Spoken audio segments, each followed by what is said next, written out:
अभी कुछ दिन पहले मैंने एक वीडियो बनाई थी जिसमें मैंने बताया था कि 36 मूवीज और टीवी शोज रिलीज हो रहे हैं बैटमैन मूवी के बाद। उसमें मैंने ये बताया था कि 2 मूवीज अभी रिसेंटली रिलीज होंगी जो कि बैटमैन के बाद सबसे पहले हैं। तो उनमें एक लीग ऑफ सुपर पेट्स थी और इसके अलावा ब्लैक एडम थी। जो लीग ऑफ सुपर पेट्स थी वो रिलीज होनी थी मई के मिड में या मई के एंड में। फिर उसके बाद 29 जुलाई को रिलीज होनी है ब्लैक एडम। ये पहले की खबर थी, लेकिन अभी जो खबर आई है वो ये है कि ब्लैक एडम भी डिले हो चुकी है और ब्लैक एडम की जगह ले ली है सुपर पेट्स ने। यानी अब जो सुपर पेट वाली मूवी है वो मई की बजाय 29 जुलाई को रिलीज होगी और ब्लैक एडम उससे मूव करके आगे चली गई है और अब ब्लैक एडम हैलोवीन के करीब अक्टूबर में रिलीज होगी। और ये खबर द रॉक ने अपने जो है इंस्टाग्राम पर खुद वीडियो बनाकर रिलीज की है, उसमें ये बताई है बात। तो आप भी देख लें कि उसमें उसने क्या कहा। Beautiful Hawaii. All right, guys, I have got some big and exciting news to share with you coming out of our movie industry.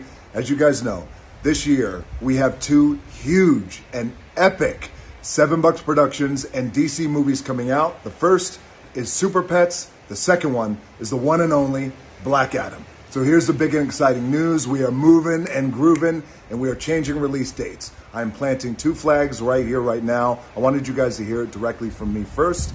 The first flag is we are moving Super Pets to July 29th of this year. I know what you're thinking. Rock, that's the Black Adam date.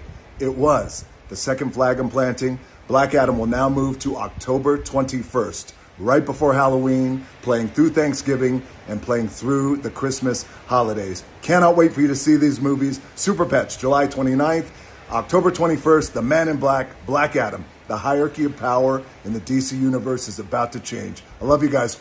Enjoy the movies. अब अगर ये आगे गई हैं तो इसके आगे वाली जो मूवीज हैं वो भी आगे जाएंगी। यानी अगर आप इसको इस तरह सोचें कि जो भी मूवी डीसी की रिलीज होगी वो 45 दिनों के बाद HBO Max पे चली जाएगी। तो फर्ज करें अगर अक्टूबर के स्टार्ट में भी रिलीज होती है ब्लैक एडम, तो उसको 45 दिन लगते लगते नवंबर का मिड चला जाएगा। यानी जो फ्लैश मूवी की रिलीज डेट है वो गुजर चुकी होगी। तो इसका मतलब है कि फ्लैश मूवी भी आगे चली जाएगी। अगर फ्लैश मूवी आगे जाएगी, यानी सपोज वो नवंबर के एंड पे रिलीज होती है, तो उसके अगर 45 दिन बाद हम देखें तो तब तक नया साल शुरू हो चुका होगा और जो एक्वामैन 16 दिसंबर को रिलीज होनी थी वो आगे शिफ्ट होकर जनवरी में चली जाएगी। अगर आपको याद होगा तब भी मैंने यही कहा था कि एक्वामैन जो मूवी है वो अवतार से मैच खा रही है। वो भी 16 दिसंबर को रिलीज हो रही है और अवतार भी 16 दिसंबर को रिलीज हो रही है। तो ये दोनों अगर मैच खाएंगे तो इसकी वजह से एक बड़ा क्लैश क्रिएट होगा और लोग डिवाइड हो जाएंगे। कुछ एक्वामैन देखने चले जाएंगे, कुछ अवतार देखने चले जाएंगे और कुछ दोनों देखने चले जाएंगे। तो मेरे ख्याल से वार्नर ब्रोस और डीसी वगैरह वालों ने भी इस चीज को नोटिस किया है, तो उन्होंने मेरे ख्याल से यही बेहतर समझा होगा कि इस मूवी को आगे फॉरवर्ड कर दिया जाए। तो अब शायद चांसेस यही है कि एक्वामैन हमें जनवरी के मिड में या जनवरी के एंड तक हमें शायद देखने को मिले। इस डिले की एक वजह तो ये है अवतार वाली जो मैंने बताई। दूसरी ये भी हो सकती है कि थोड़े से वो रीशूट चल रहे हो जिसमें वो और कैरेक्टर ला रहे हो। फ्लैश का जैसे हमें पता है कि उसमें बहुत से कैरेक्टर हैं, क्या पता ब्लैक एडम को भी थोड़ा सा उन्होंने रीशूट करके उसको भी उस हिसाब से मोड़ने की कोशिश की हो। यानी कि उसमें शायद सुपरमैन डाल रहे हो,